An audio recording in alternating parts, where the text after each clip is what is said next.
and good afternoon, everybody. All right, so I'm driving home from work, and I want to drop you all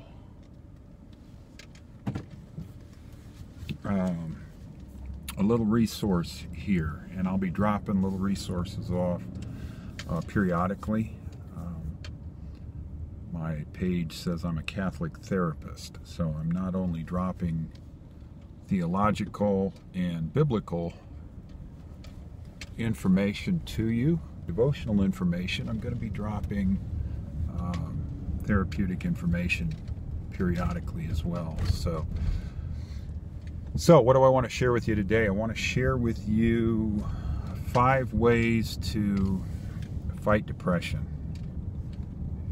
to improve your mood. So depression is at epidemic levels in the United States and the world. So I'm not going to talk extensively about the causes of depression. I'm not going to talk about the benefits of antidepressant medication. All of that, it would take too long to get into it. So what I want to give you here is just some skills that can help you improve your mood, that are non-medication based. So here we go. So the first skill, or the first way of improving your mood, is dealing with your self-critic. So when you're depressed, that internal judge, that self-critic can be pretty powerful. In other words, you can get down on yourself, thinking that something's wrong with you, that maybe you shouldn't be feeling the way you're feeling. That self-critic is problematic because it creates a chemical in your brain called cortisol. And cortisol is that chemical in the brain that is associated with depression. So you can get yourself into a vicious cycle. Your mood drops, you become depressed, you turn in on yourself, you begin to criticize yourself, shame yourself. You're going to want to address that inner critic. That is actually something that finding a therapist can be beneficial to helping you find out who that inner critic is. Generally, it's not you. It's probably a voice from the past, but working with a therapist can help you address that inner critic. So what you want to do is you want to give yourself the same compassion that you would a close friend who was experiencing the emotional distress that you're experiencing. So turn some of that compassion around that you would give a friend and give it to yourself. Second step, or second skill, reconnect with as many non-depressed experiences or habits that you can. What you want to do is reconnect with times in your life where you felt good, things you were doing that you liked to do. What tends to happen with depression is you lose energy, you lose motivation, and you tend to lose perspective. So you get tunnel vision, and you can forget about those times where you actually felt good. And the more you lose energy and the more you lose hope, the more you disconnect from the things you were doing that made you feel good.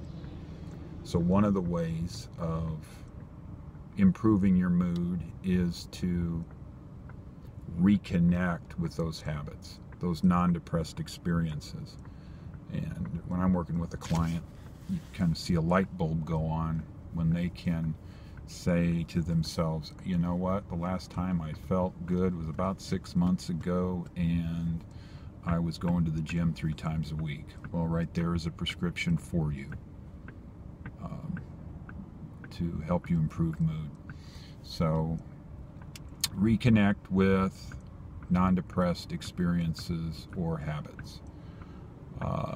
The third way to improve mood, fight isolation. So the more we suffer from depression, the more we disconnect from social interaction, the more we disconnect from connection with other people. We have to fight that. So we need social connection. We need interaction with others. We're wired for that. And when we miss that, we're doing ourselves damage. So what I might recommend to a client is to go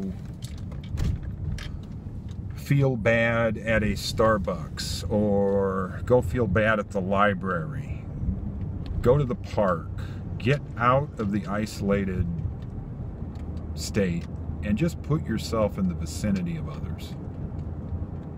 That doesn't mean you have to necessarily go out and have a conversation, meet people, go to a party, anything like that, but go put yourself out in the midst of other people.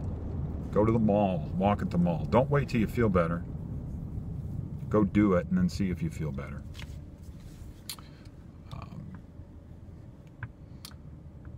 The fourth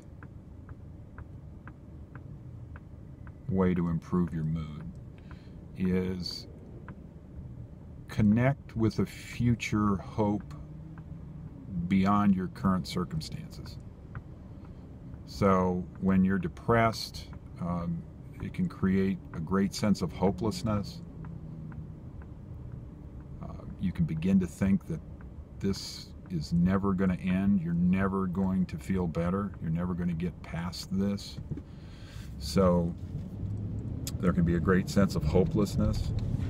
So what you want to be able to do is connect with a future beyond your current circumstances, a future of hope, a future of well-being. One way to do that, write yourself a letter. Write your depressed self a letter from the perspective of you in the future feeling better, you in the future having moved through the depression, having overcome it, and write yourself a letter, your depressed self a letter, giving yourself encouragement, hope. Use your imagination. If you don't have anybody there to encourage you, encourage yourself through writing. When you've written that letter, giving yourself encouragement and hope, it's not an easy task, but once you have it, then you can carry it with you all the time. So if you need some encouragement, you don't necessarily have to depend on somebody else giving it to you. You've already got it in your pocket or on your phone or wherever you keep the letter. And the last thing you can do to improve your mood is exercise. You've got to get the heart rate up.